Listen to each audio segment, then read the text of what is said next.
Hey guys, me again. I'm just leaving the gym again, just heading out the parking lot.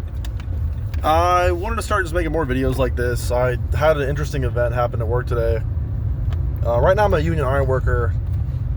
Today at work, I was listening to some old timer talk, and he was talking about how there's this bar where he lives where all the iron workers, like the retired iron workers, go and hang out. And he said all the retired iron workers, for some reason, they tend to die very shortly after their retirement, even if they're at a young age, even if they're in their 50s. And, 50 might not sound young, but it's, in the grand scheme of like how long we can live now, 50 is pretty young to die. But I just thought about that for a while, because then after he said that, he said, I'm going to work until I die because of that.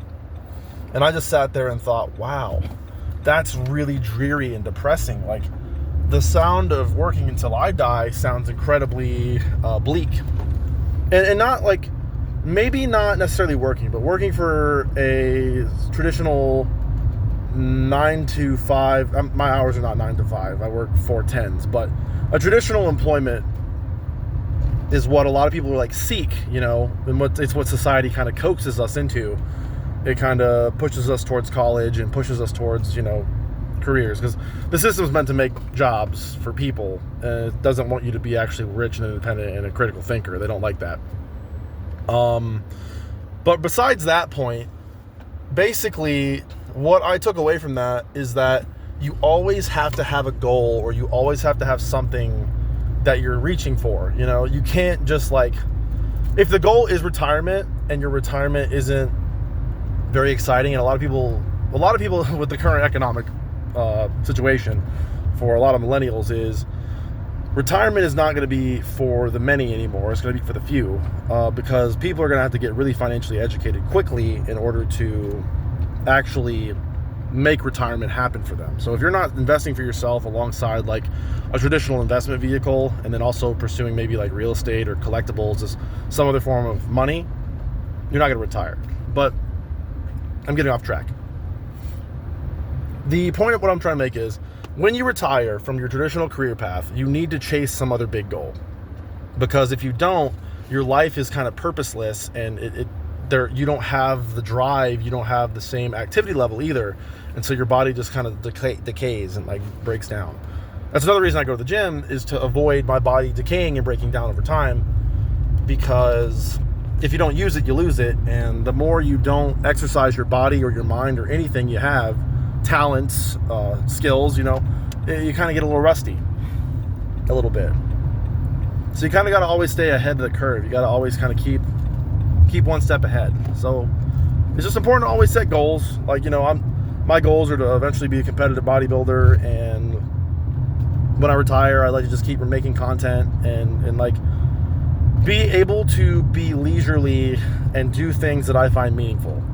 And even if it's stupid, like, I want my money to be good. So like, even if I decide to make a bunch of tiny little businesses, like I can weld and stuff. So it's like, if I make like lawn ornaments out of fucking metal or something for a side Etsy thing, like just cute little stupid shit. But you have to always have something to live for, no matter how silly it might seem, you got to have something to live for. If retirement is your only goal in life, you got to develop a goal beyond that, or you might find yourself being miserable in retirement, because a lot of work is socializing for most adults, because most adults don't have a lot of social opportunities outside of like work and stuff, and you meet most of your friends at work and such like that, for most adults.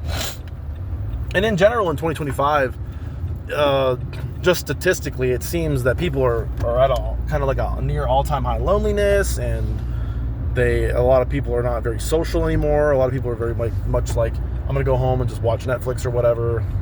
I don't watch really like much on TV. I play video games. Like, it's not the best use of your time, but at least you're interacting with the screen. But yeah, just something to think about. Just a quick video. I'm gonna start making more of these. It feels really natural for me to just kind of talk to a camera, like just talk to y'all and fucking vent, or just maybe hopefully y'all can take something away from this. I hope that you kind of just maybe think a little bit more about what you want to do in life, and what's something you always wanted to do, you know? What's something you always wanted to get good at? Or ask yourself the question, if money was not a problem, if I had billions of dollars, what would I do? And not like, don't break it down to like, I would purchase this, I would purchase that, I would purchase this. Because that is another problem with our society, is that people chase items. They don't chase like goals or dreams. They chase vanity. They're like, oh, I want a Bugatti. Like if I was a billionaire, I'd have 7 Bugattis, or some really stupid shit. In my opinion, stupid shit. But find something you're really passionate about that doesn't necessarily require like you to purchase something kind of vain, you know? Like if you're into cars, I totally understand. Like that's a different thing. If like you're like, I want to work on the car, I want to like, I'm a car, like, you know, there's different strokes for different folks.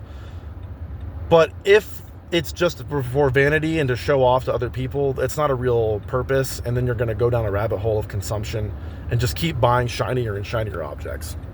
But yeah, I hope y'all have a great day. Man, my hair is fucked. I look like shit. But yeah, I'm fucking scraggly as a bitch, but I don't care. It's cold. All right. Love y'all. Have a great new year. Take it easy. I hope you gained something from this video.